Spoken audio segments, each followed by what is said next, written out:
বিস্তৃত বাগান, তাতে ঝুলছে রসালো সুমিষ্ট ফল লিচু। চলছে ভরা মৌসুম, তাই লিচু নামাতে ব্যস্ত কয়েকজন। আবার কেউ কেউ বাগানে এসেছেন টাটকা লিচু বাগান থেকে পেড়ে নিতে। ব্রাহ্মণবাড়িয়ার সীমান্তবর্তী উপজেলা বিজয়নগর ফলের রাজ্য হিসেবে বেশ পরিচিত। এখানকার লাল রঙের মাটি ও আবহাওয়া লিচু উৎপাদনের উপযোগী হওয়ায় প্রতি বছরই বাড়ছে লিচুর আবাদ। স্বাদে অনন্য হওয়ায় এখানকার লিচুর কদরও দেশ জুড়ে। লিচু অত্যন্ত সুস্বাদু।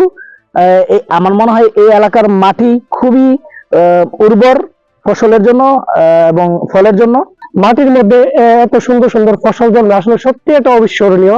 সারা বাংলাদেশের মধ্যে একটাই উপজেলা আমি মনে করি, সেটা হচ্ছে আমাদের বিজয়নগর উপজেলা। উপজেলার বিভিন্ন বাগান ঘুরে দেখা গেছে গাছে থোকায় থোকায় শোভা পাচ্ছে বোম্বাই, পাটনাই ও চায়না সহ বিভিন্ন জাতের লিচু।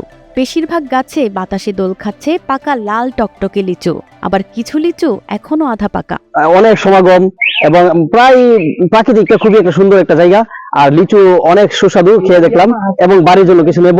যে আমরা লিচু বাগানে বিক্রি করি আর বাজারে নিতে হয় না, কারণ আমাদের তো লিচুর মান ভালো। আর আমাদের অনেক দূর দূরান্ত থেকে মানুষ আসে লিচু নিয়ে যায়। জেলার বিভিন্ন স্থান থেকে লোকজন এসব বাগান দেখতে ভিড় করেছেন। অনেকে আবার বাগান থেকে লিচু খাচ্ছেন, কিনেও নিয়ে যাচ্ছেন পরিবারের জন্য। বাগানেও আসে, যারা ঘুরতে আসে তারা এসে কিনে নিয়ে যায়। প্রচুর বিক্রি হয় বাগানে। আমি অনেক দূর থেকে আসছি লিচু বাগ দেখার জন্য, আর এখানে ফ্যামিলির জন্য কিছু লিচু নেওয়ার জন্য আসছি।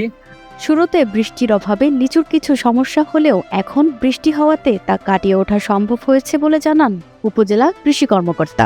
বর্তমানে প্রায় 630 হেক্টর জমিতে আমাদের লিচু বাগান রয়েছে। তার মধ্যে ফলনযোগ্য জমি হচ্ছে 440 হেক্টর এবং প্রায় 190 হেক্টর জমিতে যে নতুন লিচু বাগান হয়েছে অথবা বাড়ন্ত গাছ রয়েছে। এবং আমরা প্রত্যাশা করছি প্রতি হেক্টর থেকে আমরা প্রায় 4 মেট্রিক টন আমরা লিচু উৎপাদন আমরা পাবো, এবং যার বাজার মূল্য আমরা নির্ধারণ করেছি এই অর্থ বছরের জন্য বা এই সিজনের জন্য প্রায় 20 কোটি টাকা লিচু বাজার মূল্য বর্তমানে রয়েছে বলে প্রত্যাশা করি। এবছর উপজেলার 440 হেক্টর জমি থেকে 20 কোটি টাকার লিচু বিক্রির সম্ভাবনা রয়েছে।